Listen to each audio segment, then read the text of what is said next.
Exercice 5, une histoire d'effet miroir. On a tenté laborieusement de représenter ci-dessous un axe qui traverse un miroir. Alors tu sais que je ne suis pas très bon en dessin, voilà, j'ai fait du mieux que j'ai pu. Bon, je te dis ce que ça représente, donc ça va aller. Premièrement, choisir un nombre noté x strictement supérieur à 3 et on va le placer sur l'axe. Alors on y va, tiens, on me demande un nombre strictement supérieur à 3, je vais me contenter de 4, voilà. Tiens, hop. Et 4, ce sera la valeur de x pour moi. Voilà. Deuxièmement, en gardant ta valeur de x choisie en question 1, donc j'ai pris 4, déterminer mentalement les valeurs de moins x, de x et moins 10x. Alors, on va quand même l'écrire. On va avoir moins x, donc en fait ce sera l'opposé de 4, c'est-à-dire moins 4. Ensuite, on aura 2x, ça veut dire le double de 4, c'est-à-dire 8. Et enfin, moins 10x, eh bien, je prends un nombre qui est 10 fois plus grand que 4 et je prendrai son opposé. Voilà, 10 multiplié par 4, ça fait 40. Et l'opposé de 40, c'est moins 40. Voilà. Troisièmement, à l'aide du miroir, comparer, donc avec ces deux symboles-là, soit strictement inférieur, soit strictement supérieur, les couples de nombres ci-dessous. Alors, déjà, on peut dire, c'est comme ça qu'on l'a choisi, notre premier nombre, x, il est strictement supérieur à 3. Eh bien, que peut-on dire de moins x et moins 3 ? Eh bien, si tu regardes là sur ton axe, si tu prends l'opposé de x, tu vas le retrouver ici, moins 4. Là, on a moins x, voilà. Et maintenant, on nous demande de comparer moins x avec moins 3. Eh bien, on est d'accord pour dire que moins 4, c'est un nombre qui est plus petit que moins 3, puisqu'on est plus éloigné par rapport à 0, et vers la gauche. Tu vois, 0, c'est ici. Hop. Donc, on a moins x qui est strictement inférieur à moins 3. Alors qu'au départ, on avait pris un nombre qui était strictement plus grand que 3. Eh bien, quand on regarde les opposés, ça s'inverse. Voilà, si x est strictement plus grand que 3, eh bien, moins x, lui, est strictement plus petit que moins 3. On va regarder ce qui se passe quand on multiplie x par 2. Alors, x fois 2, on a dit ça faisait 8, et 2 fois 3, ça fait 6. Voilà. Donc quand on multiplie ici les deux membres de notre inégalité par 2, tu vois, quand on fait 2 fois x et qu'on le compare avec 2 fois 3, c'est-à-dire 6, eh bien le symbole, lui, il reste dans le même sens. 8, 2 fois 4, 8, c'est bien strictement plus grand que 2 fois 3, 6. Et que se passe-t-il si on multiplie les deux membres de notre égalité par moins 10 ? Eh bien, on va obtenir moins 10x à gauche, et à droite, on va obtenir moins 10 fois 3. Alors, moins 10x, on a dit que ça faisait moins 40, ce qu'on a calculé ici, et moins 10 multiplié par 3, ça fait moins 30. Voilà. Et comme lorsqu'on a pris l'opposé tout à l'heure, eh bien, moins 40, c'est bien strictement inférieur à moins 30. Donc là encore, le symbole ici, il a été inversé par rapport à celui qu'on avait au départ. Voilà. Donc là, c'est ce qu'il va falloir essayer de retenir à travers cet exercice-là. Tu vois, quand on a pris l'opposé, quand on a mis moins x, en fait, quand tu prends l'opposé, ça revient à multiplier par moins 1. Voilà, par moins 1. Et quand tu multiplieras les deux membres d'une inégalité par un nombre qui est négatif, là c'était le cas avec moins 1, c'était le cas aussi ici avec moins 10, on avait multiplié par moins 10, eh bien le symbole de ton inégalité va être renversé, voilà, il va être changé. Alors que lorsque tu multiplieras par un nombre positif, comme c'était le cas ici, on avait multiplié par 2, eh bien ton symbole lui reste le même. Voilà, ça c'est une propriété, en fait si tu veux il se passe un espèce d'effet miroir, voilà. D'où cet exercice. Voilà, et il faudra bien avoir cette propriété en tête quand on va résoudre des inéquations. Donc je t'ai mis ici un petit encadré méthode pour résoudre une inéquation. Donc en fait, tu vas procéder exactement de la même façon que lorsque tu résous une équation classique, sauf qu'au lieu d'avoir un symbole égal, tu auras un symbole comme cela. Voilà.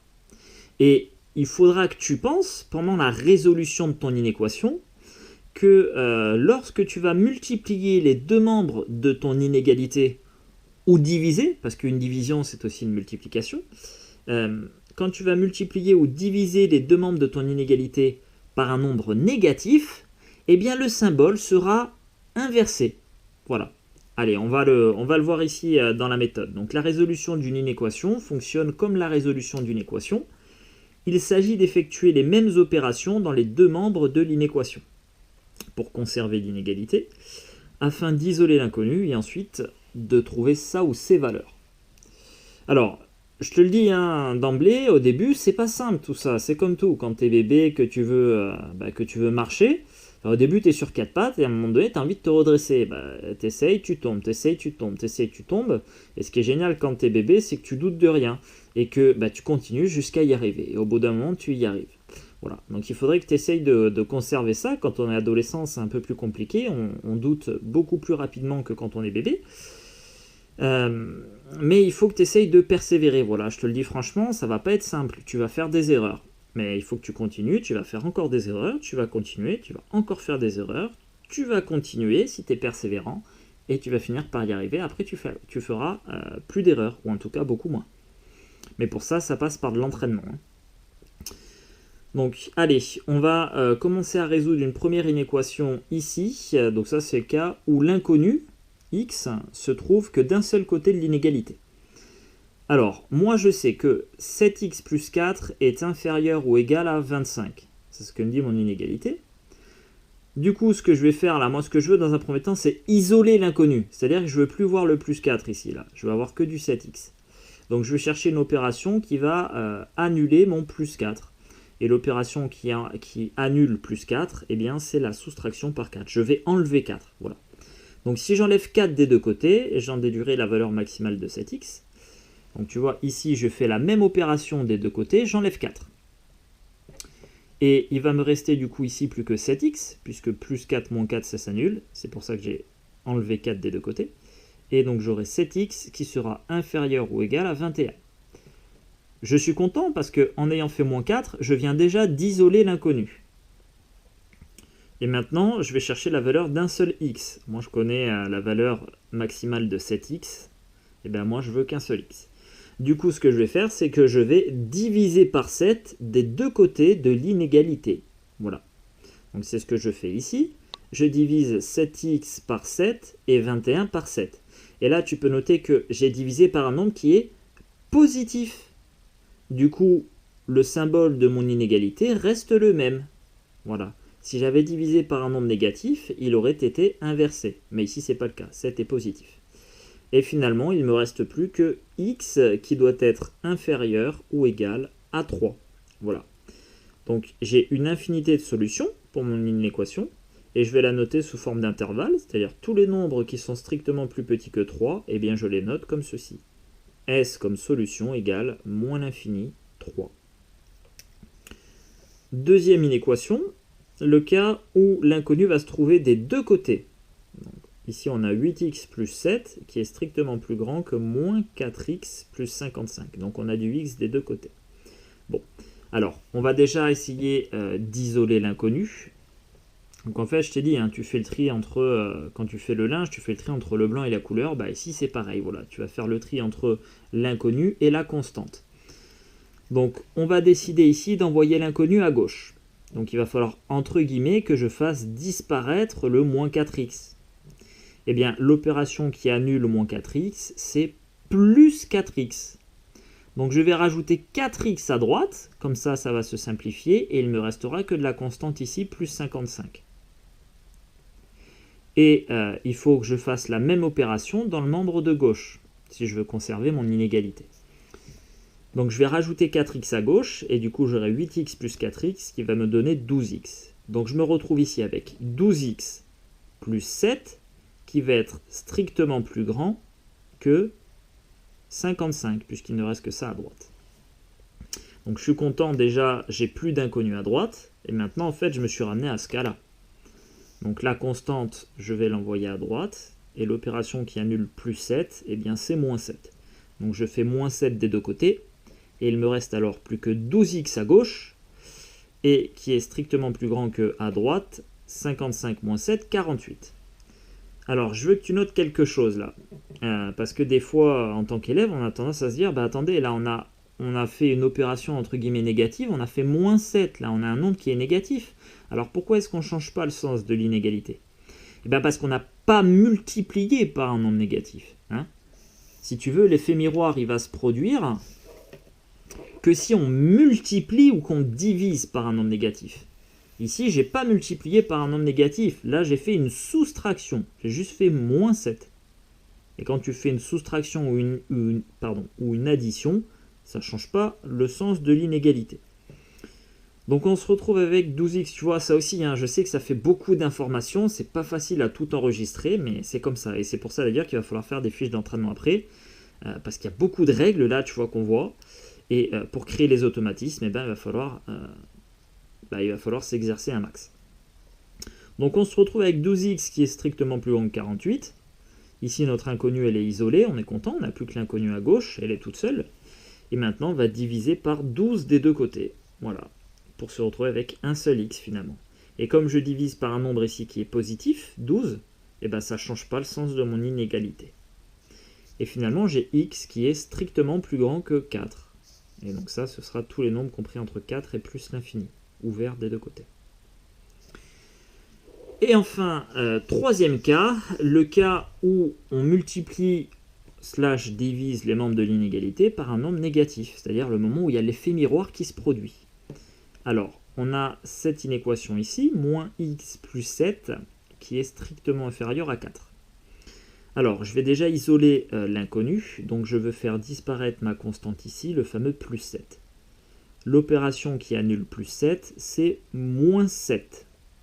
Donc je vais enlever 7 des deux côtés. Comme ça, à gauche, il me reste que moins x. Et à droite, j'aurai 4 moins 7, ça fait moins 3. Très bien. Et maintenant, moi, je ne veux pas moins x, je veux x tout court. Du coup, je vais diviser moins x, qui est la même chose que moins 1 fois x. Et bien, je vais diviser moins 1 fois x par moins 1. Et je fais la même opération des deux côtés. Et là, je pense, je suis vigilant. Attends, tu es en train de diviser par un nombre négatif, moins 1. Du coup, le symbole de mon inégalité, il est inversé. Au lieu d'avoir moins x strictement inférieur à moins 3, je vais avoir du coup x qui va être strictement supérieur à moins 3 sur moins 1. Et j'obtiens finalement x qui est strictement plus grand que 3. Voilà. Hein, donc comme je t'ai dit, là, pour voir ce qui s'est passé, tu vois, de là à là, d'ici, hein, qui est en fait ce morceau-là à ça, bah, on le voit bien hein, sur le dessin. Tu peux le prendre par exemple, imagine qu'on est, tu prends une valeur de x. Si on prend x égale à 4, on aura bien moins 4. Moins 4 ici, c'est bien strictement plus petit que moins 3. Et quand tu multiplies par moins 1, c'est-à-dire que tu prends l'opposé, et ben l'opposé de moins 4, ce sera 4. Et 4, ce sera bien strictement plus grand que 3. Et 3, c'est l'opposé de moins 3. Voilà.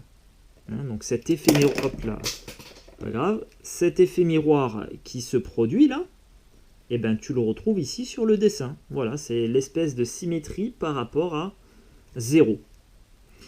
Donc, comme je te dis, hein, c'est pas simple, il y a beaucoup de choses. Il y a probablement, d'ailleurs, tu n'as peut-être pas encore tout assimilé, ce serait tout à fait normal. Mais on panique pas, on va essayer donc de reprendre tout ça dans les exercices d'application juste après. Voilà, regarde, si je tourne la feuille, là on a un exercice, on va l'appliquer 10 fois. Voilà, on a 10 inéquations à résoudre. Tu pourras te servir donc de la méthode, il n'y a pas de souci, tu gardes cette feuille avec toi, tu peux regarder. Mais l'objectif, c'est de créer des automatismes, voilà, que tu sois capable de te passer de ça.